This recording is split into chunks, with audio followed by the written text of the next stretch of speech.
August 1st, 2007, just after 6 p.m., the Interstate 35 West Bridge over the Mississippi River close to downtown Minneapolis collapsed, taking down 111 vehicles on it during rush hour traffic.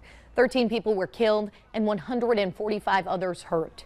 The bridge had been under construction at that time, but the National Transportation Safety Board did determine the probable cause of the collapse was, quote, the inadequate load capacity due to a design error.